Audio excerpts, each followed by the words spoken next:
안녕하세요. 보타임의 미국 소식입니다. 9월 9일 헤드라인 뉴스를 전해드리겠습니다.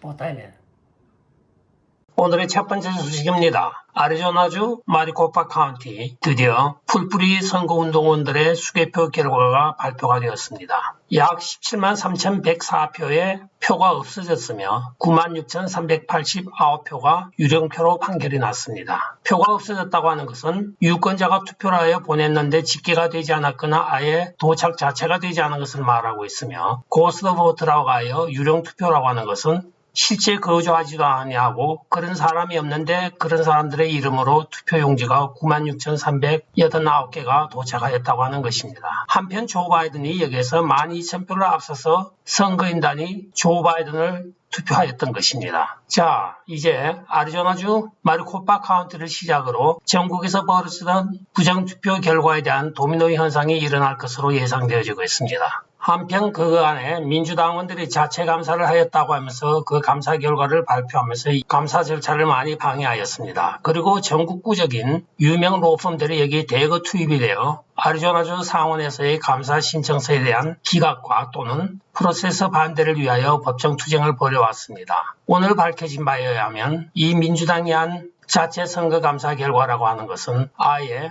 투표자들의 아이디 검사 자체를 하지 않았다고 합니다. 그러니 유령투표와 투표용지가 없어진 자체가 나타나지 않는 것이죠. 그래야 있는 수치만 앞뒤로 맞춰가지고 계속 보고를 하였던 것입니다. 지금 조지아에서도 실제적으로는 같은 현상이 있으나 아직까지 공식적인 발표는 나지 않고 있습니다. 자, 이 선거를 도둑질하는 사람들에 대하여는 이제 법적인 책임을 물어야 하며 또한 대통령 선거인단 무효 소송이 지금 진행될 것으로 예상되어집니다. 그래요, 조지아와 아리조나와 몇 개의 스윙 스테이트에서 선거인단 판정이 바뀐다고 하면 대통령이 바뀌는 초유의 사건이 발생하기도 하게 되어 있습니다. 다음 소식입니다.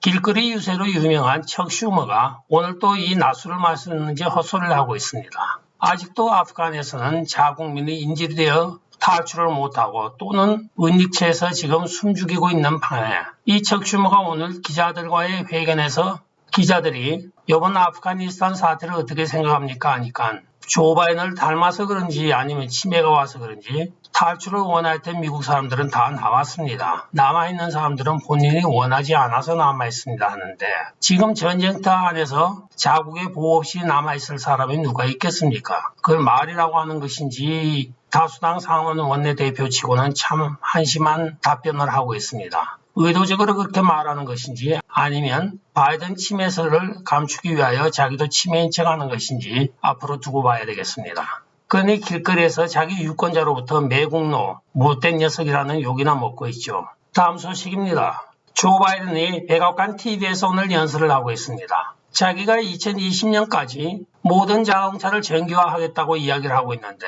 올해가 2021년입니다. 그리고 아직까지 동력 자동차가 전기 자동차에 비하여 여러 수십 배가 더 많습니다. 일부러 치매인 척 연기를 하는 것인지 아니면 진짜 치매인지 전자인 경우면 참 사악한 사람이고 후자인 경우이면 불쌍한 노인입니다. 다음 소식입니다. 지난 화요일부터 미국의 노동시장이 정상적으로 돌아왔습니다. 그간의 팬데믹이라고 하여 PUA, PE 등으로 코로나 바이러스로 인하여 잡을 가질 수 없었던 사람 또는 일을 할 수 없었던 사람들에 대하여 구제금융을 많이 풀었던 것을 9월 4일자로 마감을 하였습니다. 따라서 9월 5일부터 인력시장이 완전 개방이 되었으나 예상외로 지금 구직 활동이 원활치가 않습니다. 구직을 원하는 사람들은 이제 많아졌는데 실제적으로 직장 일자리가 그렇게 많지 않은 것으로 발표가 되고 있습니다. 그간에는 조 바이든이 항상 구인난이라고 하여 떠들어왔으나 실제적으로 마켓이 개장이 된 이후에 살펴보니 아직까지 취업난이 있는 것은 사실입니다. 결과적으로 기업을 다 죽이다시피 해놓으니까 빅테크나 이 소프트웨어로 있는 회사들을 빼고는 구인을 하지 않고 있습니다. 소프트웨어 회사들은 간단합니다. 세금이 높아지면 본사를 옮기기가 쉽습니다. 케이만 제도나 다른 데로 옮겨서 탈세를 얼마든지 할 수가 있지만 합법적으로 제조업들은 그럴 수가 없습니다. 제조업들은 꼼짝없이 갇혀서 그 세금을 다 두들겨 맞든가 폐쇄를 해야 될 입장입니다. 그래야 많은 미국 제조업들이 중국으로 들어간 것입니다. 제도적으로 이렇게 나쁜 제도를 만들어 놓고 사람을 고용하라고 하는 것은 일종의 죄악입니다. 기업주는 물 퍼서 비즈니스 하는 것이 아니죠. 이윤추가 최고의 목적이 비즈니스인데 그것을 못하게 막아놓고 구인을 많이 하라고 욱박질른다고 됩니까? 정책을 제대로 펼쳐야죠. 한편 지금 인플레이션과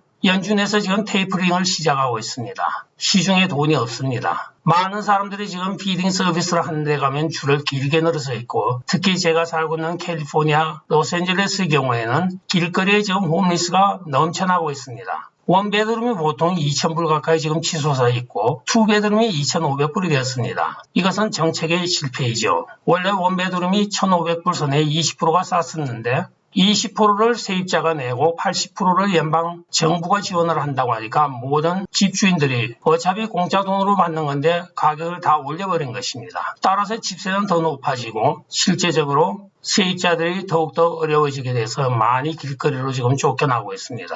다음 소식입니다. LA 동쪽에 위치한 리버사이드 카운티에서 13명의 미군 전사자를 기리기 위하여 해병대 깃발과 13개의 성조기를 걸어놓았습니다. 이것이 누가 의도적으로 파괴한 것이 오늘 발표가 되어 관할 경찰서에서 지금 수사에 들어갔다고 합니다. 이 범인은 꼭 잡아야 됩니다. 이유야를 막론하고 국가를 위하여 순직한 군인들을 기념하기 위하여 이렇게 시에서 걸어놓은 성조기와 해병대 깃발을 이렇게 훼손한 자는 반드시 잡아서 거기에 대한 응징을 해야 됩니다. 다음 소식입니다. 조 바이든이 뉴저지 수해 현장을 방문 중에 있습니다. 그러나 연도에 들어서 많은 사람들이 깃발을 들고 그를 환영하는 것이 아닙니다. 트럼프 원이라는 깃발이죠. 또한 현장에 도착하여 수해 현장 일대로 돌아보고 있는 가운데 거기 있는 많은 사람들이 조 바이든 물러나라, 마더 F 등의 쌍욕을 하면서 조 바이든을 조롱하면서 욕을 하고 있습니다. 심지어는 반역자,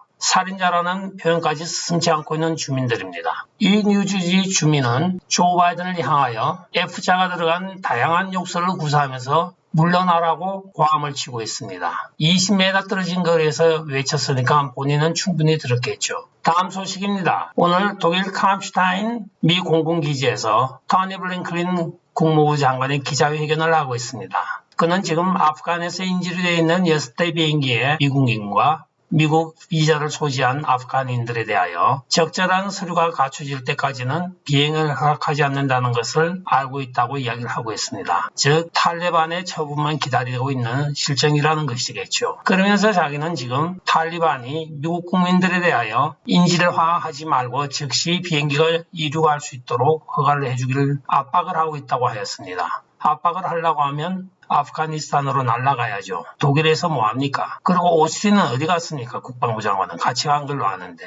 문제의 핵심이 있는 곳은 피해서 주변만 돌아다녀서 멍멍 짖고 있는 이 관료들을 보면 미국이 어떻게 이렇게까지 망가졌나는 생각이 듭니다. 한 영국 최고 작전사령관인 장군이 한 말이 생각이 납니다. 조 바이든이 정권을 잡고 있는 이 정권 하에서는 미군과 앞으로 절대적으로 연합훈련과 군사합동작전 개시가 없을 것이라고 이야기를 하고 있습니다. 제2차 대전 때부터 최고의 혈맹인 영국까지도 등을 돌리게 만드는 이 사람들의 그 노하우가 상당히 궁금합니다. 다음 소식입니다. 첩첩산중 딱 그 말이 맞는 것 같습니다. 시애틀에 지금 좌빨 폭도들에 의하여 도시 전체의 치안이 엉망인 가운데 경찰관 200명이 또 하나 사임을 한다고 합니다. 그 사유는 바로 이 좌파 시장이 모든 경찰에게 강제 백신 조항을 실시하겠다고 발표를 한 이후에 경찰들이 백신을 맞을 바에는 나는 경찰을 안 하겠다고 사직서를 제출해버린 것입니다. 안 그래도 모자란 경찰 인력에 200명이나 빠져나가서 앞으로 시애틀도 포트랜드와 같이 아주 치안의 공백 상태가 발생할 우려가 많이 높습니다. 또한 시민들이 이렇게 극좌적인 시장을 뽑은 것도 원인이겠죠. 모든 행위에 대한 결과는 다 나타나게 되어 있는 것입니다. 다음 소식입니다. 도널드 트럼프 대통령이 리 장군 동상 철거에 대하여 이것은 지금 우리 문화의 파괴입니다 하고 이야기를 하고 있습니다. 다음 소식입니다. 락펠러 대학의 폴 비니아저 박사와 그의 연구팀들은 백신을 2회 이상 맞은 사람들은 하이브리드 인간이 되어 어떤 항원에도 반응할 수 있는 항체를 가질 수 있다고 지금 이야기를 하고 있습니다. 초인간적인